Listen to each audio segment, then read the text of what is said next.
Bonjour chers internautes, c'est un bonheur de vous retrouver en parfaite santé ce matin. Aujourd'hui, vous et nous allons découvrir l'ISBA. Et c'est un honneur pour moi d'avoir à mes côtés Madame la directrice, Madame Aïkwe Amouzou Nadej. Elle est directrice générale de l'Institut supérieur de bâtiment AINA ISBA. Madame, c'est un bonheur de vous avoir ici. Le plaisir est partagé. Merci, bonjour à tous. Super, merci beaucoup. Alors, Madame est là pour nous développer tous les contours de l'ISBA, les offres de formation, la présentation de l'institut en question. Alors, je vous invite à envoyer toutes vos questions, toutes vos inquiétudes, tout ce que vous voulez savoir sur l'ISBA dans le chat. Alors, Madame, nous pouvons déjà aller avec la présentation générale de l'Institut supérieur de bâtiment AINA. Merci beaucoup. Je vous en prie. De m'inviter dans vos charmants locaux ce matin. Je suis effectivement la directrice générale de l'ISBA. Qui sommes-nous? Alors, l'Institut supérieur du bâtiment et du design AINA est la première école supérieure dans le second œuvre en bâtiment, architecture d'intérieur, en design et en art appliqué au Togo et dans toute l'Afrique de l'Ouest. Nous sommes régulièrement installés au Togo avec l'agrément du ministère de l'Enseignement supérieur et de la Recherche. Et donc, nos diplômes sont reconnus par l'État togolais et aussi par l'État français grâce à un partenariat avec CREAD, une école d'architecture intérieure et de design global basée en France depuis plus de 50 ans. Notre mission est de former qualitativement les jeunes leaders de demain dans un domaine porteur, dans un domaine technique, innovant et pluridisciplinaire. Voilà. Nous sommes membres du réseau Cumulus, qui est un réseau, une association réunissant les plus grandes écoles d'art et de design dans le monde. Et nous sommes la première école, bien sûr, en Afrique de l'Ouest à être membre de ce grand réseau-là. Voilà. D'accord. C'est un peu ça, la présentation de notre école. D'accord, merci beaucoup, madame. Alors, parlons d'architecture. Je vais vous donner l'occasion de nous donner une présentation générale sur le métier d'architecture d'intérieur. Qu'est-ce que l'architecture d'intérieur? Alors, je suis moi-même architecte d'intérieur de formation. D'accord. Donc, depuis 12 ans, j'ai mon cabinet spécialisé en architecture intérieure. L'architecture d'intérieur, englobe quelque part la finition du bâtiment. Ok. Alors, c'est un travail complémentaire qui se fait avec les autres acteurs dans le domaine du bâtiment, dans le domaine du bâtir, communément appelé. Donc, l'architecte commence le plan, conçoit le plan. L'ingénieur travaille sur la structure du bâtiment, la solidité du gros œuvre, les poteaux, etc. pour tenir. L'architecte d'intérieur, comme je le dis très souvent, finit le travail de la chaîne de construction. Alors, c'est lui qui intervient dans ce que nous appelons techniquement le second œuvre en bâtiment, c'est-à-dire la finition, le revêtement sol, l'enveloppe des murs, le plan électricité courant faible, plomberie, sanitaire, aménagement et optimisation de l'espace. Voilà son travail. Alors, il vient donc finir la chaîne de construction entamée par les deux prédécesseurs. Et donc, c'est lui qui travaille sur l'aspect à la fois esthétique et fonctionnel du bâtiment. C'est l'architecte d'intérieur qui vient donner l'effet wow au bâtiment. Parce que c'est ce qui est fini, c'est en fait ce que nous avons comme image, c'est la finition du bâtiment. Le choix des couleurs, les palettes de couleurs, les palettes des matériaux pour le revêtement sol, l'enveloppe des murs, c'est ce qui apparaît et qui embellit le bâtiment. Donc c'est l'architecte d'intérieur qui travaille techniquement sur ces tâches-là. Wow. Voilà. Je peux voir que c'est un travail vraiment passionnant. Très passionnant. Et alors, avant de continuer, comment arrivez-vous à inculquer ces notions à vos étudiants? Parce que je crois que vous formez en ça spécialement. Absolument. Oui. Alors, comment arrivez-vous à transmettre cette passion de bien faire, de donner un final wow au bâtiment à vos étudiants? Nous avons un programme assez intense. Oui. Nous avons un programme qui répond aux normes internationales avec tous les partenariats dont je viens de vous parler. Oui. Et donc, nous avons des unités d'enseignement à la fois théoriques, mais aussi pratiques, pour leur permettre justement de pouvoir maîtriser tout cela. Alors, ils ont des cours théoriques sur le choix des couleurs, le choix des matériaux, pour savoir. Tout bêtement, si nous sommes dans un espace où il y aura un passage intensif, quel type de carreau poser au sol, tout est enseigné, ils ont des unités d'enseignement pour cela. Wow. Alors, ils ont également parallèlement de la pratique qu'ils font. On y arrivera peut-être sur les offres de stage que nous faisons. Donc, ils ont de la pratique qui leur permet d'aller sur le terrain, d'aller sur le chantier, de pouvoir toucher du bout des doigts à ce qui se fait théoriquement en classe, de pouvoir connaître quelles sont les contraintes structurelles du chantier, quel apport de solutions ils peuvent faire. Et donc, en alliant la théorie à cette pratique et beaucoup d'ateliers aussi qu'ils font fréquemment. Ils ont des ateliers de peinture, de dessin, des ateliers de maquette, réalisation en miniature de la finition des maisons, de l'aménagement, comment optimiser un espace quand un espace est tout petit et qu'on vous appelle pour l'aménager, comment avec l'illusion d'optique lui donner une impression de grandeur. Donc ils apprennent tout ça. Avec notre programme intensif dont je vous parle. Wow, ce sont vraiment des paramètres par-ci, des choses à connaître précisément. Très technique. Wow, vraiment. C'est très effectivement. Bon. D'accord. Alors, venons-en immédiatement aux offres de formation dans votre institut. Alors, pouvez-vous nous les détailler une par une? Alors, nous avons deux parcours. Nous avons le parcours bachelor, donc Bac plus 3, et le parcours master, Bac plus 5. Déjà, au niveau du parcours bachelor, nous avons le design 3D. D'accord. Nous offrons les formations en design 3D, comment devenir un designer en 3 dimensions, c'est-à-dire sortir des plans d'aménagement en 3 dimensions, des plans d'aménagement vraiment réalistes qui donneront l'impression aux clients de vivre déjà ou d'intégrer déjà son intérieur qui n'est même pas encore aménagé.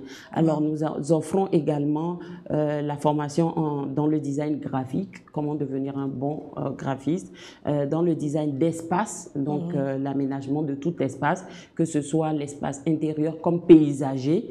Nous avons également le design d'intérieur qui a trait plus à l'aménagement d'intérieur, à la décoration d'intérieur, au choix des mobiliers, au choix des palettes de couleurs, etc.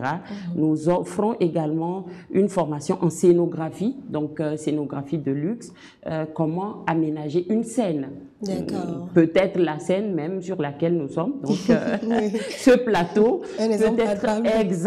peut être aménagé selon la thématique que vous allez peut-être présenter, selon le sujet qui sera discuté, ou parfois même il y a des scènes de tournage de films où vous avez une seule pièce. Alors, c'est la seule pièce qu'il faut transformer tantôt en chambre à coucher, sur certains plans de vue, tantôt en restaurant, etc. Donc, comment transformer toutes ces scènes-là, ça s'apprend également chez nous.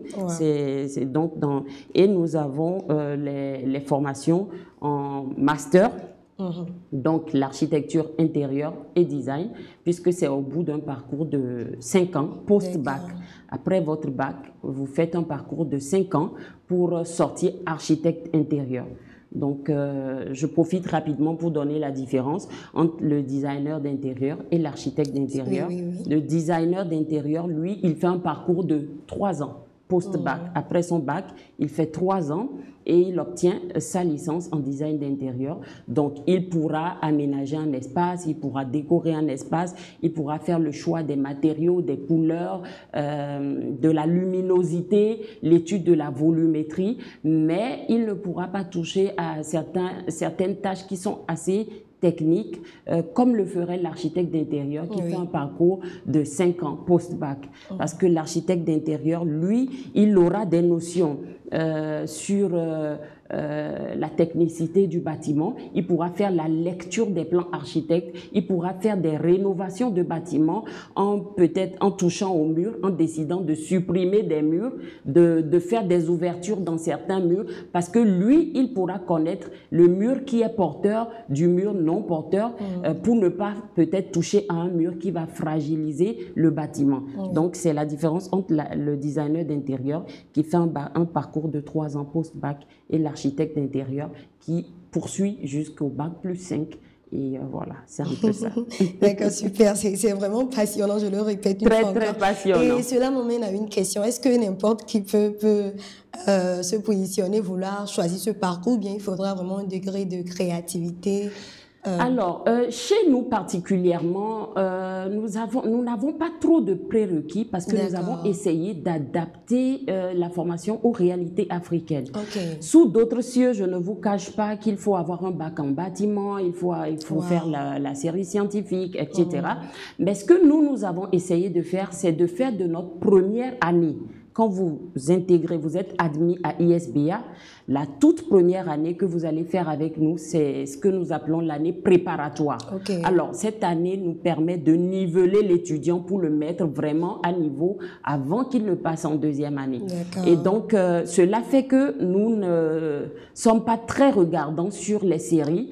Nous recevons toutes les séries, excusez-moi, confondues.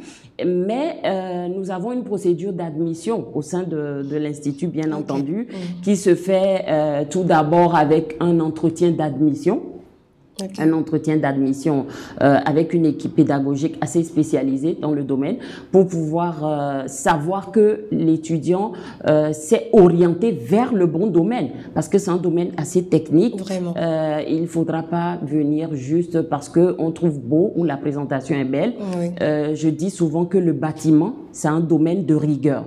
Alors, pour vraiment travailler dans le domaine de bâtiment, il faut être sûr que c'est ce qu'on souhaite faire et s'orienter vers le bon domaine. Donc, il y a l'entretien d'admission qui se fait avec l'étudiant ou le soupirant, celui qui aspire à la formation. Et donc, on essaye d'avoir toutes les informations pour établir un profil technique également de lui. Alors, il y a également un portfolio qui est un portfolio artistique qui est demandé à l'étudiant.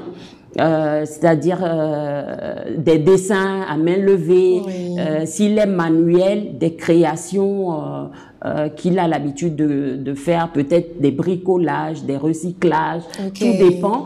Tout ça pour pouvoir étudier son degré de créativité, exactement. Parce que qui dit architecte d'intérieur dit créateur, dit designer, dit voilà. Donc pour étudier son degré de créativité, nous demandons généralement un portfolio artistique que l'étudiant présente. Et donc, il y a un petit jury. Il y a un petit jury qui est généralement, comment je peux le dire, qui se réunit et qui observe ce portfolio-là, qui travaille là-dessus et qui valide maintenant au bout du regard sur ce portfolio, qui valide officiellement l'admission de l'étudiant au sein de l'ISBA. D'accord, c'est super. Alors, je pense que cela donne déjà une attente de ce à quoi nos étudiants doivent déjà s'attendre s'ils veulent venir à l'ISBA. D'accord. Et comme nous sommes ici sur le plateau de Compassion, nous allons immédiatement parler du partenariat qui est entre l'ISBA et Compassion. Alors, il y a un partenariat qui a été établi entre Compassion et ISBA. D'accord. C'est en fait un partenariat d'accompagnement que nous essayons de faire parce que nous sommes conscients que les coûts de nos formations ne sont pas à la portée du citoyen lambda. Nous en sommes conscients au vu de la qualité de l'enseignement que nous proposons, au vu des tâches qui nous incombent, hein, de certains professeurs qui nous viennent de l'étranger pour des cours de mission, des charges que cela incombe, au vu des ateliers qui sont équipés avec les machines de dernière génération pour répondre aux normes internationales. Donc, bien entendu, nous avons des coûts qui sont un peu élevés. Et donc, pour pouvoir accompagner les jeunes qui sont dans le programme de compassion à pouvoir également se faire former, nous avons accordé à ces jeunes une réduction, une bourse donc de 35% de réduction sur leurs frais de formation et ceci durant tout leur parcours. Alors, je m'explique. Les frais d'inscription à ISBA, les frais d'inscription à ISBA sont de 80 000. Donc, on s'inscrit une seule fois. Donc, la première année, à la première année pour tout le parcours. Alors, les frais techniques, parce que ça aussi, ça se paye qu'une seule fois, donc en début de parcours, sont de 100 000 francs. Donc, les frais techniques sont à 100 000 francs. Ça donne lieu à un trousseau technique, hein. Nous avons les blouses qu'ils vont utiliser en atelier, les gants, les visseuses, les perceuses, les pinceaux pour les peintures, les gilets pour les visites. Donc, en fait, voilà, les 100 000 leur donnent juste droit, voilà, pour que tout le monde puisse avoir ce kit. On ne souhaiterait pas qu'un étudiant nous dise « Ah, moi, je n'ai pas tel, moi, je n'ai pas tel. » Donc, ils payent 100 000 francs toujours une seule fois pour avoir ce kit et ils doivent l'entretenir durant tout leur parcours. Chacun a un casier de rangement, donc ils vont ranger. Ils vont ranger leur trousseau dès l'obtention, le jour de la rentrée, dans leur casier. Ils ont leurs clés, ils en prennent bien soin pour les 3 ans. Super, alors, maintenant, les frais de formation annuels sont à 1 300 000. D'accord. Donc, l'année, la formation coûte 1 300 000 à ISBA. Et pour l'étudiant lambda, mais pour l'étudiant qui nous vient du programme Compassion, spécialement le programme Néhémia de Compassion, ils ont 35% de réduction, ce qui leur... je pense que ça les revient à 845 000. Merci beaucoup. Voilà, 845 000 contre 1 300 000 que leurs camarades payent donc à l'année. Voilà. C'est une large différence. Exactement. D'accord. Super. Alors, nous allons continuer toujours dans... Je peux voir que vous offrez une formation de qualité à nos étudiants.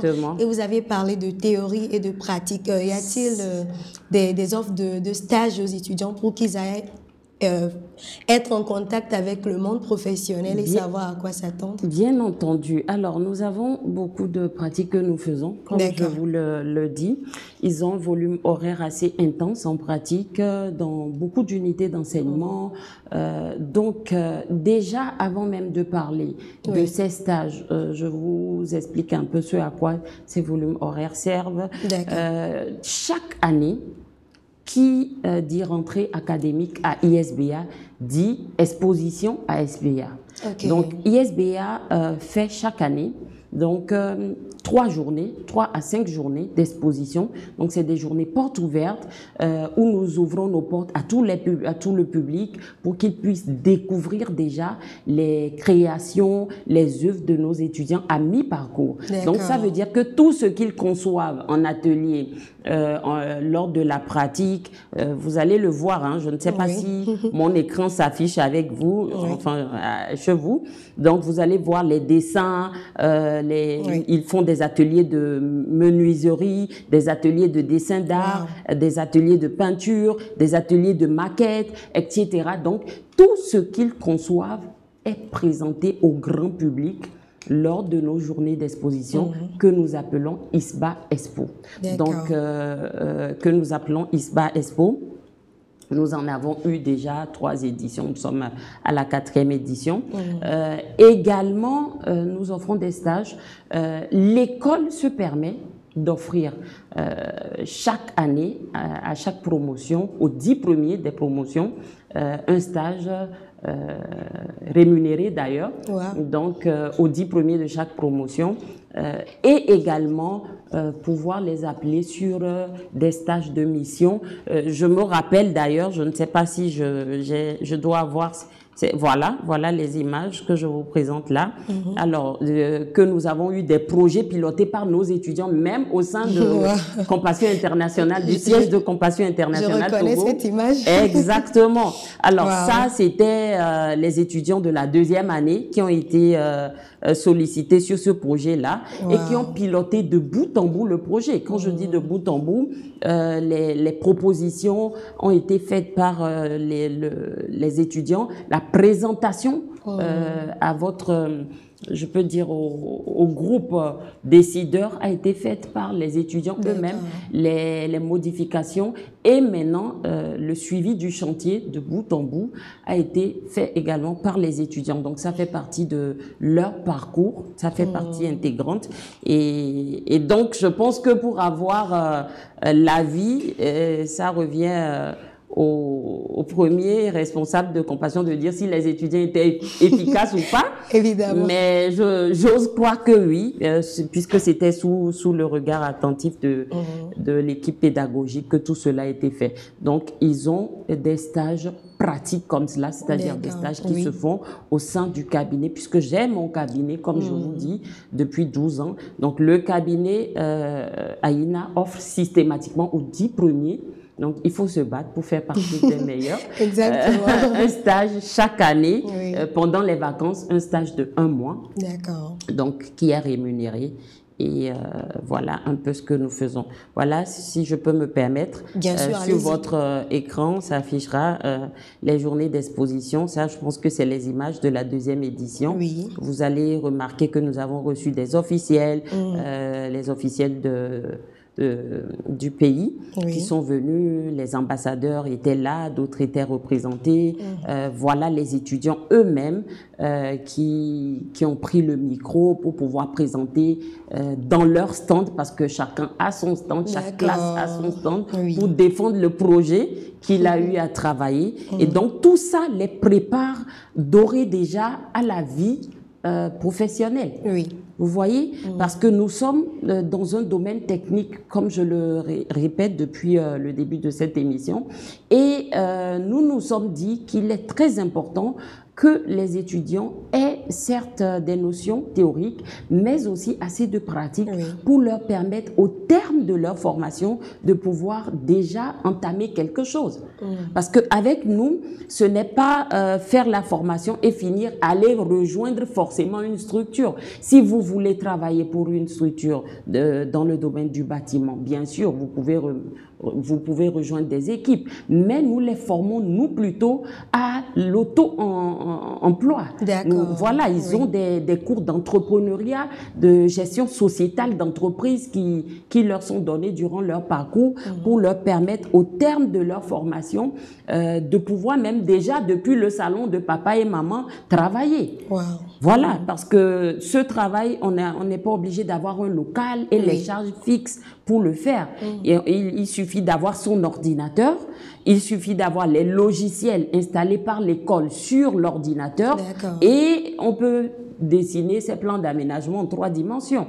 Moi, je leur dis au début j'ai l'habitude de leur dire qu'au début de moi, ma carrière, je me rappelle que je faisais le tour des chantiers parce que j'étais assez jeune. Je suis rentrée de formation. Je n'ai pas fait ma formation au Togo. Je suis entrée, donc je voulais vraiment avoir des chantiers témoins. Alors, je suis allée jusqu'à proposer mes services gratuitement, où je dis, bon, écoutez, monsieur, si vous n'avez pas trop confiance, laissez-moi, moi, je vous sors un plan de finition très, très, très beau. Et si cela vous convient, maintenant, vous me confiez la finition du bâtiment. Alors, qui ne veut pas la gratuité? Ils ont tombé dans le piège. Ok, mais si c'est gratuit, bon, allez-y, faites-le. Bon, si ça me plaît pas, c'est tant. Et quand vous venez avec un une proposition. Nous l'appelons une offre technique, une offre financière qui est très professionnelle. Ils se disent, tiens, cette personne peut faire l'affaire. Et c'est là où la confiance est établie. Vraiment. Et le travail débute. Donc, voilà les images que je défile. Tout ce que vous voyez a été réalisé de bout en bout par les étudiants eux-mêmes. Ça, c'est un projet d'aménagement d'un espace urbain dans cette ville-là que le cabinet AINA, donc mon cabinet, a décroché. Et donc, les étudiants qui étaient en stage au sein du cabinet ont eu à travailler sur la maquette qui a été proposée pour l'appel d'offres et nous avons décroché cet appel d'offres, par exemple. Donc, c'est pour vous dire que on fait du réel, du concret pour permettre à l'étudiant, au terme de cette formation, de pouvoir lui-même déjà pouvoir faire quelque chose. Voilà un autre projet que je vous présente. Ça, c'est aussi un projet fait de bout en bout par les étudiants. Donc, c'est une cabane, puisque chaque année, nous avons des thématiques. Nous avons des thématiques. Je pense qu'à la deuxième édition, c'était une thématique dans l'écologique, donc l'intégration des enjeux écologiques dans l'aménagement d'intérieur. Ils ont pensé à construire cette cabane que vous voyez. Elle a été construite de bout en bout par eux. Vraiment donc, chic. En bois brut, exactement. Elle a été conçue, elle a été aménagée. Voilà, vous les voyez lors de la construction. Vous les voyez, ils avaient leur bout de bois là. Sur l'image. Donc, ça commençait comme cela, dehors, à mettre en place le socle et puis tout doucement l'élévation. Et donc, tout s'est fait. Nous participons également à des salons. Des salons internationaux et des salons nationaux dans le domaine du bâtiment. Ça, c'est le salon c'est le Festival international de l'immobilier que le Togo organise. Donc, les étudiants eux-mêmes étaient là pour défendre les projets, les réalisations qu'ils faisaient.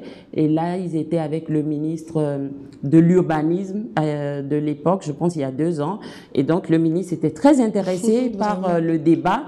Voilà les présentations qui se font généralement également lors de nos journées d'exposition. Ils ont des thématiques sur lesquelles des classes débattent, donc chacun travaille. Il y a un projet qui est présenté à un jury. Donc le jury, il y a je me rappelle qu'à la dernière édition, il y a eu le projet sur le réaménagement et la rénovation du musée international de Lomé, où ils sont partis. On a vu le directeur du musée, on leur a expliqué le projet sur lequel les étudiants de la première année vont travailler. Ils ont pris les mesures eux-mêmes, ils ont fait les relevés, ils ont posé des questions à ceux qui travaillent au musée, quelles sont leurs contraintes. Ils nous ont expliqué qu'ils avaient de temps en temps des problèmes d'humidité, des problèmes. Alors, ils ont travaillé sur ces problèmes, ils ont présenté un projet réel avec vraiment les images du musée rénové, avec même des offres financières. Le budget, ils ont établi un budget. C'est pour vous dire que la formation chez nous va au-delà de la théorie. C'est vraiment une formation pratique qui permet au bout des 3 années passées avec nous à l'étudiant de pouvoir être totalement autonome et de pouvoir présenter un travail comme vous le voyez peut-être à l'image, parce que ça c'est un de mes chantiers qui a été livré récemment. Donc toute la finition que vous voyez là a été faite par mon cabinet. Et encore, comme je vous dis, les meilleurs ont été privilégiés sur ce projet pour pouvoir profiter, je vous dis, toute la finition et l'intérieur, le courant faible, la sécurité, le contrôle d'accès, tout ça a été fait par le cabinet. Voilà ce que vous voyez. Tout ce qui est, voilà l'intérieur, voilà l'extérieur. Donc tout a été travaillé par mon équipe, je veux dire, au cabinet, et également un groupe d'étudiants qui ont été sélectionnés. Vraiment. C'est ça, ce sont que vous aimez vraiment ce que vous faites. Quand je commence, je n'arrive plus malheureusement à m'arrêter. Voilà. Et donc, c'est passionnant. Et sinon, si on prend goût. C'est passionnant. Alors, toujours, j'aimerais toucher le point de défis. Parce que quand il y a du beau, il y a forcément des défis. Alors, quels défis rencontrez-vous dans ce domaine personnellement et aussi aux côtés des étudiants? Parce que je crois qu'il y en a parfois qui ne peuvent pas faire exactement ce que vous attendez d'eux. Alors, comment procédez-vous? Exactement. Alors, il y a des défis, bien entendu, hein. Alors, je dirais que c'est deux défis, comme vous le dites. Alors, il y a le premier défi qui est lié au travail que nous faisons, le travail du bâtiment. Aujourd'hui, j'ai l'habitude de leur dire que nous sommes en train de former des managers. C'est vrai que nous vous faisons toucher du bout des doigts à la menuiserie, à la peinture, au carrelage, à la pose des luminosités et tout, mais vous ne serez pas les peintres, les carreleurs. Vous avez un niveau supérieur. Vous avez eu votre bac, vous faites 3 ans après le bac. C'est pour pouvoir manager plutôt toute cette équipe-là, de carreleurs, de peintres, de tout ça. Mais vous ne pouvez pas les manager sans avoir des notions dans ce domaine. Oui, vraiment. On est d'accord. Vous ne pouvez pas appeler votre peintre et lui dire « Je souhaiterais que vous me fassiez telle application, mais avant, faites-moi un traitement de mur, faites-moi un traitement d'étanchéité, etc. » Si vous ne le connaissez pas, vous ne pouvez pas lui dire. Vraiment. Alors, cela fait que nous leur donnons cette formation très pratique, poussée, qui leur permet justement de pouvoir acquérir les bases nécessaires pour coacher cette équipe. Maintenant, le plus grand défi, c'est de trouver une main-d'œuvre qualifiée dans le domaine. Vraiment. Je ne vous le cache pas. Alors, quand on est adepte du beau, de l'esthétique, du détail, c'est compliqué d'aller avec les ouvriers qui, eux, peut-être, vont vouloir bâcler, vont vouloir rapidement faire un truc. Non. Donc, ça fait que parfois, même si on a un planning d'exécution serré, il faut faire certaines tâches 2 fois, 3 fois pour pouvoir répondre aux attentes du travail que nous faisons et pouvoir livrer un travail qui est bien. Ça, c'est le plus gros défi. Et donc, on leur enseigne tout cela en leur disant que vous avez intérêt à suivre cette pratique-là que nous vous donnons pour acquérir les bases nécessaires et pouvoir maintenant mettre sur les rails vos collaborateurs que vous aurez à coacher. Alors, le second que vous avez touché, c'est celui des étudiants qui ne vont pas forcément être à la hauteur des attentes. Moi, je me dis toujours que c'est un engagement. Vous savez, je ne suis pas formée, je n'étais pas formée à être professeur en design d'intérieur ou en architecture intérieure. J'ai été formée à travailler plutôt dans le domaine. Maintenant, par passion de transmission de mon savoir-faire, nous avons décidé d'ouvrir cette école. Je suis la fondatrice également de l'école. Donc, en fondant cette école, c'est d'abord l'engagement de transmettre le savoir-faire que j'ai.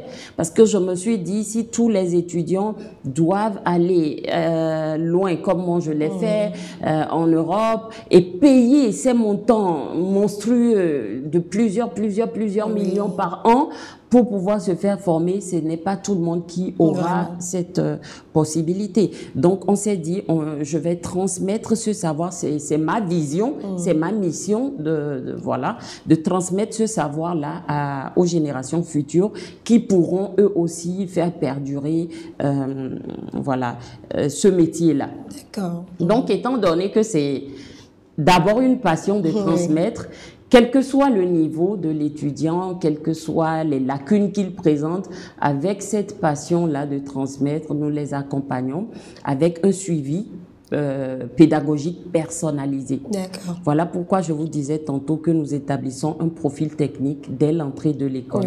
Avec le portfolio, nous pouvons identifier quelles sont tes lacunes, quelles peuvent être tes forces plus tard. Et chaque étudiant a un profil technique établi avant même qu'il ne rentre dans l'école.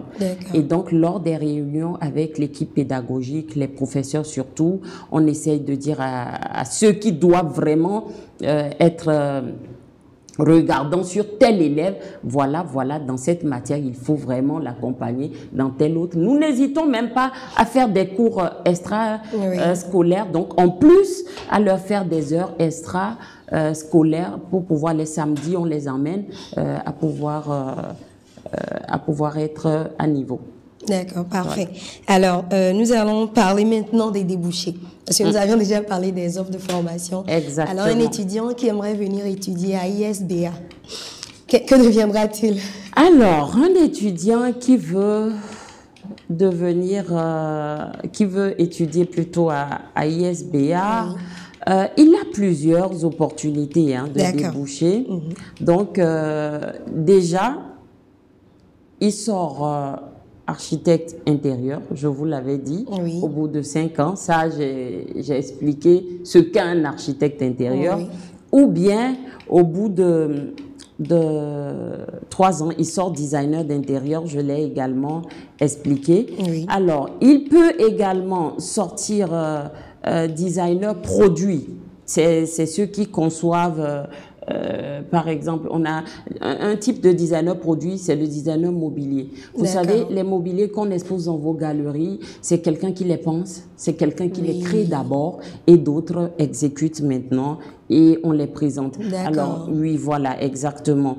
Il peut devenir scénographe de luxe, comme je vous ai dit, aménager les scènes tantôt. Il peut devenir également restaurateur de patrimoine.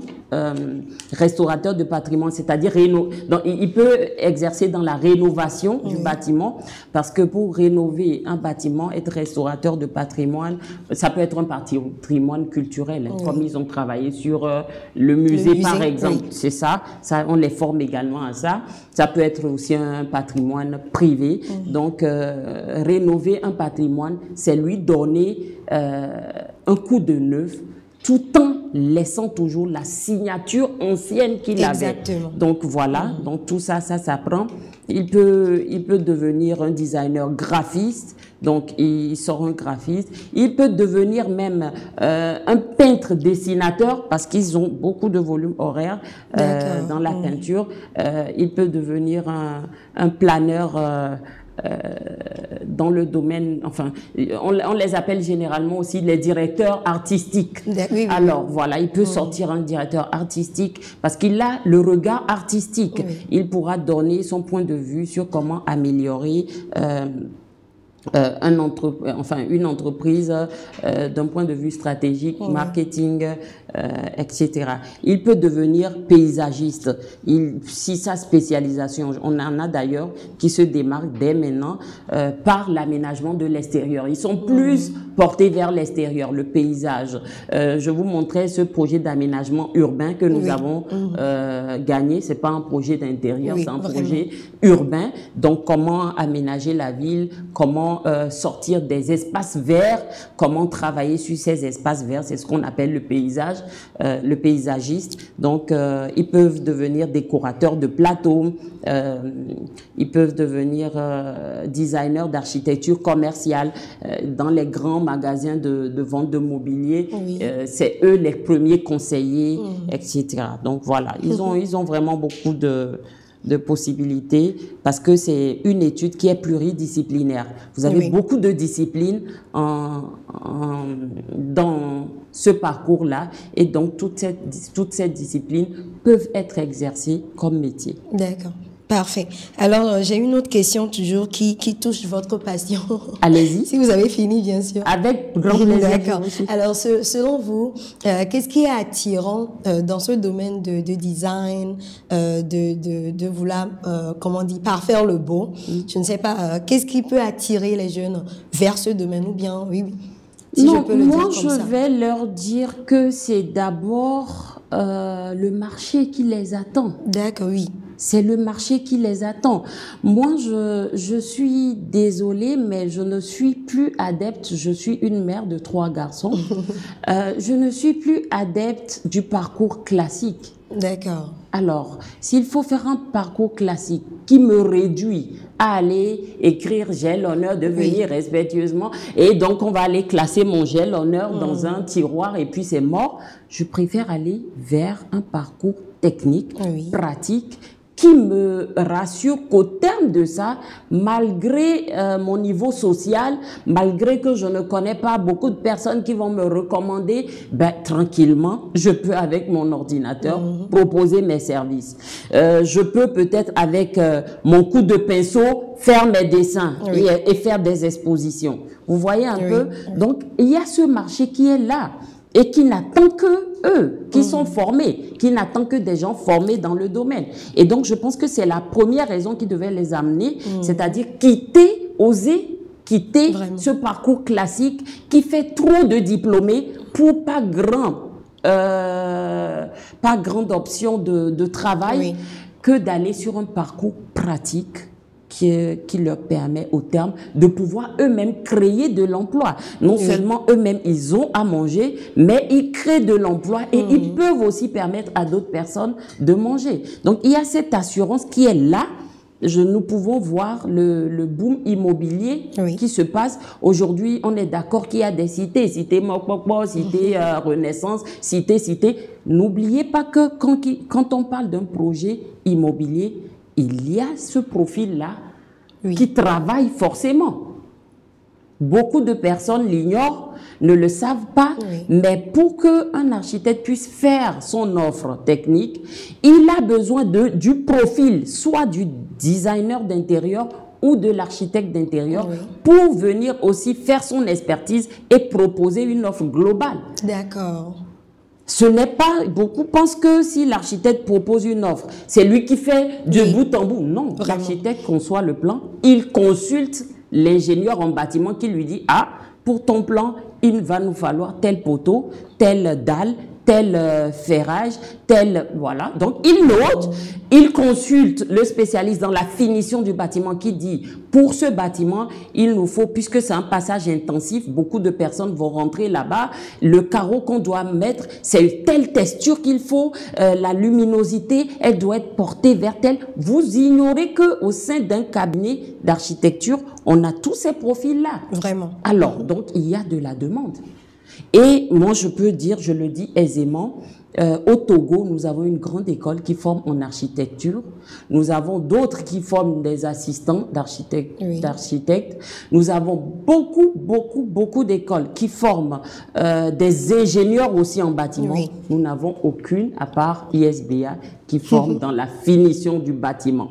Alors, ça veut dire qu'il y a beaucoup de concurrence dans d'autres domaines du bâtir et il y a beaucoup de travail et d'offres dans le domaine de la finition. Et pour conclure, peut-être encore vraiment donner de l'eau à la bouche à nos aspirants, je dirais que si vous prenez, pour ça, vous pouvez demander à vos parents qui sont déjà propriétaires de leur maison, si vous prenez un budget de construction, c'est-à-dire depuis la fondation à l'élévation du mur, à la finition, je vous promets que de la fondation jusqu'à l'élévation, c'est-à-dire le gros œuvre, fait le tiers de la finition. Ça veut dire que le plus gros du package revient... Oui, exactement. Parce que c'est ce qu'on va voir. Exactement. Alors, le plus gros du package revient à l'architecte d'intérieur qui finit le bâtiment. Parce que lui, il se fatigue pas quand ça construit, il se gêne pas, il attend tranquillement. Quand on finit, il vient maintenant, il dit, bon, je prends tel carreau, je prends telle peinture, je prends de une peinture qui est lessivable parce que je souhaiterais que si ça se salit, qu'on puisse laver ça, on ne va pas chaque année refaire la peinture. Donc, à cause de cette spécialité, votre devis fait 3 fois plus celui qui a fait le gros œuvre. Alors, à eux-mêmes de choisir peut-être leur voie, leur orientation pour s'orienter vers ces domaines-là qui sont techniques. D'accord. Ah, voilà. J'aimerais vous amener encore parler plus de vos étudiants maintenant. Avec plaisir. Je vois que ce domaine est vraiment porteur au Togo. Exactement. Si vous avez des exemples palpables à nous donner et aussi des exemples de vos étudiants qui ont peut-être fini et comment a été la suite de leur profession, nous sommes à l'écouter. Effectivement. Alors, nous avons déjà nous sommes une jeune école. D'accord. Donc, nous n'avons pu lâcher qu'une seule promotion promotion oui. de licence. Okay. Donc, nous sommes à notre deuxième promotion de licence d'ailleurs qui va commencer les soutenances dès lundi prochain. Okay. Et parmi lesquels nous avons déjà des étudiants de compassion qui sont donc à leur fin de formation avec nous. Et je peux dire que la première promotion qui a été lâchée, c'est vrai que c'était une promotion minoritaire, hein. C'est la toute première promotion que nous avons eue. L'effectif n'était pas assez grand, mais aujourd'hui, fort heureusement, nous avons certains qui ont choisi de poursuivre, ce que nous leur recommandons d'ailleurs vivement, qui ont choisi de poursuivre, qui sont partis auprès, voilà, ailleurs, continuer leur master. Donc, nous avons aussi cette proposition que nous faisons, c'est-à-dire commencer les 3 ans avec ISBA et aller auprès de nos partenaires pour poursuivre votre master si vous ne voulez pas faire les 5 ans avec nous. Alors, il y a d'autres qui sont là et ma foi, qui sont dans des grands, enfin pour l'instant, qui sont dans des grands cabinets, dont je tairai le nom pour ne pas faire la publicité, de cabinets d'architecture. Alors, ils ont juste fait des stages de mémoire et ont été gardés aussitôt. Alors, il y a un qui est à son propre compte et donc tout le temps, j'ai même mes collaborateurs, puisqu'ils ont l'habitude d'aller sur mes chantiers, comme je vous dis, et donc ils connaissent mes collaborateurs et ils ont d'ailleurs leur carnet d'adresses. C'est aussi pour ça, pour leur permettre, quand ils seront à leur compte, de pouvoir travailler. Qui souvent me disent: ah madame, j'ai vu telle personne la dernière fois à la caisse, on a travaillé sur tel projet. Et ça fait plaisir de savoir que en 1 an, parce qu'ils sont lâchés, il y a juste 1 an qu'ils sont lâchés, ils ont déjà du travail qu'ils font. Voilà. Là, ça rend vraiment fier de voir que votre travail produit d'excellents résultats. Exactement. D'accord. Nous ne pouvons pas parler des étudiants sans parler des parents. Oui. Avez-vous d'autres témoignages concernant les parents? Alors, nous avons beaucoup de témoignages. Hein. Nous avons beaucoup de témoignages concernant les parents. Moi, je dirais, les parents dont les témoignages sont les plus touchants, sont ceux qui n'ont pas forcément le pouvoir d'achat qu'il faut. Alors, nous en rencontrons beaucoup dont les enfants sont très portés vers le domaine d'activité. Selon leur récit, déjà à 5 ans, 6 ans, ils commencent des gribouillages, des dessins. Donc, vous savez vraiment que c'est ce qu'ils veulent faire. Au collège, ils savent déjà ce que c'est que l'architecture, ce que c'est que l'architecture d'intérieur, la différence entre tout ça. Déjà au lycée, ils sont maintenant décidés sur le choix, parce que, comme je vous dis, il y a beaucoup de domaines dans le bâtiment. Donc, ce qu'ils veulent faire, et maintenant, par chance, on a une école au Togo qui forme dans ça. Et malheureusement, le parent n'a pas les moyens pour faire face. Alors, nous avons ces cas-là qui nous viennent et les témoignages, comme je vous dis, les plus touchants, c'est de voir au bout parce que nous avons des journées d'information que nous faisons.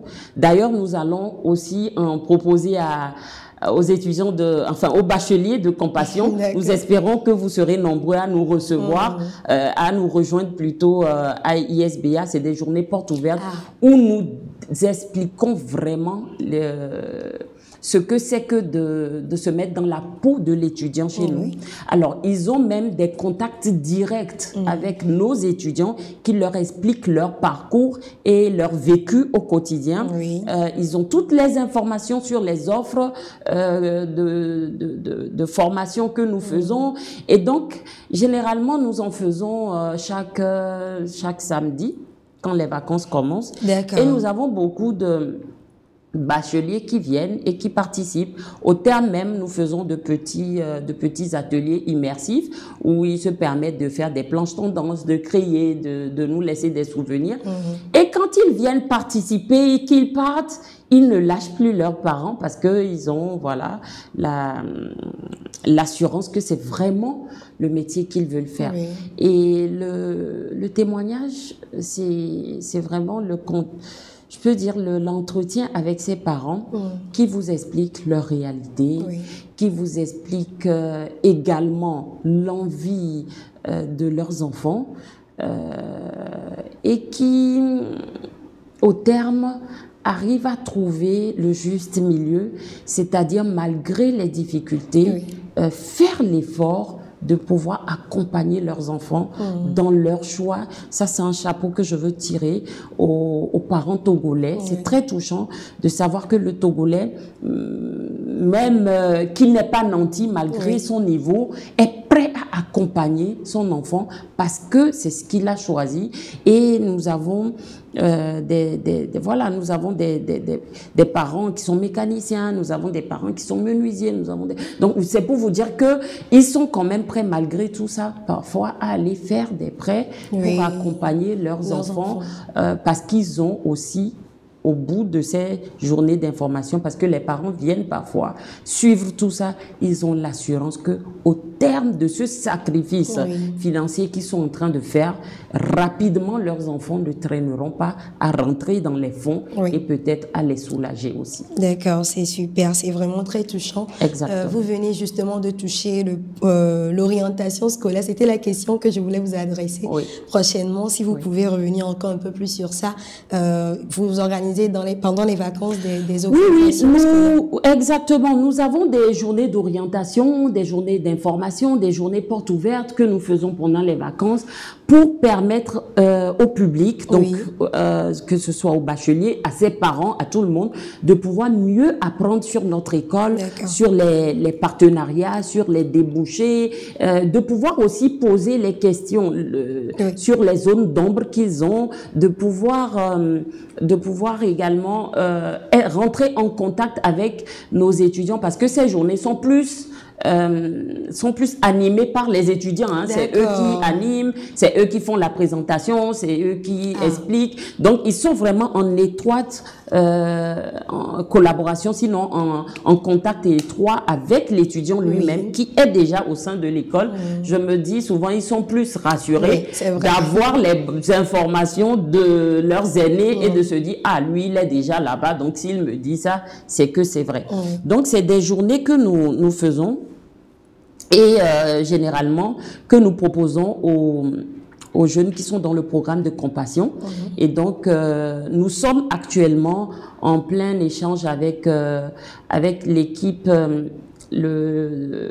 académique de Compassion Internationale Togo pour pouvoir trouver les dates exactes auxquelles on pourra accueillir les étudiants. Donc, c'est une journée porte ouverte où on accueille vraiment tous ceux qui désirent maintenant nous visiter, voir nos salles de classe, parce que je disais tantôt que nos salles de classe sont équipées des outils de dernière génération, voir nos ateliers, voir les réalisations passer des étudiants et puis peut-être poser des questions. Voilà, donc je parlais des salles de classe que vous voyez, donc des salles de classe qui répondent aux normes internationales, de pouvoir nous visiter et voir ce que nos étudiants font concrètement. On leur ouvre nos portes lors de ces journées. Généralement, avec Compassion, nous en organisons 2 voire 3 pendant les vacances où nous recevons tous ces étudiants-là ou ces bacheliers-là au sein de l'école. Tous ceux qui souhaiteront peut-être s'inscrire pour venir, n'ont qu'à voir avec leur coordinateur, c'est ça je crois, comment est-ce qu'ils peuvent s'enregistrer. C'est gratuit, c'est des journées gratuites et venir peut-être à Compassion. L'école se fera un plaisir de venir les transporter peut-être d'un point A que Compassion nous dira vers notre école et quand la journée finira, une journée gratuite, de les retransporter de l'école vers le point A. Voilà, pour leur permettre de faire vraiment immersion totale dans la peau de l'étudiant à ISBA. Oui, et je pense que c'est vraiment motivant de voir les autres étudiants faire ce qu'ils aspirent à faire. Exactement. Je me dis, c'est mieux que de voir peut-être Madame Amouzou, qui est très passionnée par son métier, en parler, mais plutôt aller voir les étudiants et discuter concrètement du vécu. Il y a d'ailleurs, comme je vous le dis, il y a des jeunes de Compassion qui sont avec nous, donc depuis 3 ans maintenant. Donc il il y en a qui finissent leur promotion, leur licence cette année. Il y en a qui seront en deuxième année l'année prochaine. Il y en a qui seront... Donc, c'est pour dire que au-delà même de nos étudiants, ils peuvent converser avec leurs aînés des programmes Compassion et tirer le meilleur d'eux pour pouvoir vraiment s'orienter vers ce domaine porteur et technique. Excellent. Alors, nous tendons petit à petit vers la fin et nous ne pouvons pas finir sans parler de la rentrée académique de cette année. Est-ce qu'il y a déjà des dates fixées pour l'inscription et tous les détails avant d'entrer à ISBA? Alors, les inscriptions ont déjà démarré depuis et se poursuivent.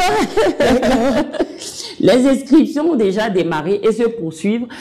Généralement, les inscriptions prennent fin vers la fin septembre, début octobre, parce que la rentrée généralement la rentrée universitaire tourne autour de mi-octobre. Alors, nous n'avons pas encore de date précise parce que depuis l'uniformisation des diplômes par le ministère de l'Enseignement supérieur, nous avons le calendrier annuel qui nous vient du ministère. Donc, c'est le ministère qui sort le calendrier, et donc quand nous recevons ce calendrier-là, en fonction de la date prévue par le ministère, rapidement nous nous ralignons là-dessus et nous démarrons. Mais ceci étant, avec l'expérience que nous avons eue les 5 années passées, ça tourne autour de début à mi-octobre. Donc les inscriptions ont déjà commencé, ils se poursuivent, et je dirais que chez nous les places sont limitées. Parce que vous allez voir les salles de classe, je vous les montrais tout à l'heure, voilà. Donc les places sont vraiment limitées. C'est fait exprès. C'est fait exprès que les places soient limitées pour permettre un bon suivi. Parce qu'ils ont beaucoup de théorie, ils ont de la pratique. Quand ils seront en atelier, il faut que chacun ait son équipement, chacun ait droit à la machine avec laquelle il doit travailler. Et si on en reçoit beaucoup, ça serait dommage ne pas pouvoir leur laisser la latitude de pouvoir essayer toutes les machines. Donc les places sont limitées. Ceci étant, il faut vite se décider, il faut vite nous rejoindre, il faut vite venir à ISBA faire la journée de porte ouverte et maintenant se décider. D'accord, super. Est-ce que vous avez des sites d'infos pour que si nos jeunes désirent aller s'informer davantage, ils peuvent aller consulter ces sites? Effectivement, nous avons le site internet, notre site internet qui est www. Je ne sais pas si je l'ai pour vous le montrer. Donc, nous avons le site internet www.isba Aina, donc en un mot, isbaaina.com. Nous avons également une page Facebook qui est très active. Toujours la page Facebook, elle est, comme son nom le dit, c'est ISBA. Nous avons une page Instagram. Nous avons même un compte TikTok animé par les étudiants eux-mêmes. Donc voilà, c'est un peu ça. D'accord, super. Voilà toutes les images. Ok, et nous allons terminer par la situation géographique de l'ISBA. Parce que nous avons parlé de l'école maintenant. Où est-ce que l'Institut se situe? L'Institut se situe à Agoué, Réserve. D'accord. Non loin de l'ancien SECO BTP. Quand vous quittez le rond-point Bodjona pour le rond-point de Lyon, vous avez la station d'essence Somayav sur votre droite. On est juste dans la ruelle de Somayav. Donc voilà, c'est vraiment à côté de la direction de la gendarmerie nationale. D'accord, super. Nos contacts sont le 70 56 66 66. Le 70 56 66 66. D'accord. Et le 92 22 22 22. Ok, super. Merci beaucoup, madame. C'était vraiment un moment riche, un moment de passion. L'échange avec vous a été vraiment fructueux. Je vous remercie une fois encore d'avoir honoré notre invitation. C'est nous qui vous remercions de votre invitation au sein de votre Bon local, je le répète, et surtout pour la confiance sans cesse renouvelée de Compassion Internationale Togo. Je veux profiter pour adresser vraiment notre sincère gratitude au premier responsable, le MD, oui. Et à toute son équipe pour la confiance placée en ISBA. Le MD a toujours dégagé, malgré son emploi du temps très chargé, il a toujours dégagé du temps pour être présent, oui. Et même accorder une allocution lors de nos journées d'exposition. Wow. C'est vraiment un grand plaisir et nous espérons vraiment cette année recevoir beaucoup d'étudiants de Compassion. Super. Alors, avant de clôturer en beauté, je vous donne une fois encore l'occasion de donner un mot d'encouragement peut-être à nos jeunes qui nous suivent. Alors, nos jeunes frères et sœurs, je vous dirais d'oser, hein. Oui. D'oser des métiers techniques. Je ne cesserai de le dire. Moi, je suis un exemple palpable.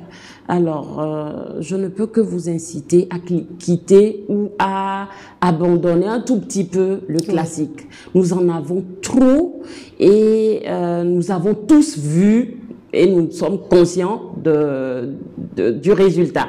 Alors, osez désormais des métiers techniques, des métiers manuels qui vous permettront de pouvoir, au terme de votre formation, être opérationnel, pouvoir rentrer dans les fonds, pouvoir aider également la famille qui s'est sacrifiée pour vous. Osez. Merci beaucoup. Alors, c'est sur ces mots de madame que nous allons clôturer cette belle séance d'information. Nous adressons nos remerciements au directeur de Compassion, Dr Olivier Kofi Aronon. Merci à la direction de l'ISBA qui s'est rendue disponible pour nous. Merci à monsieur Alex Genoukbati qui est le spécialiste du développement des jeunes. Merci au technicien monsieur Baudouin et à notre jeune modérateur monsieur Samuel. Et merci à vous tous d'avoir honoré ce rendez-vous. On se dit à très bientôt pour un nouveau numéro. Shalom.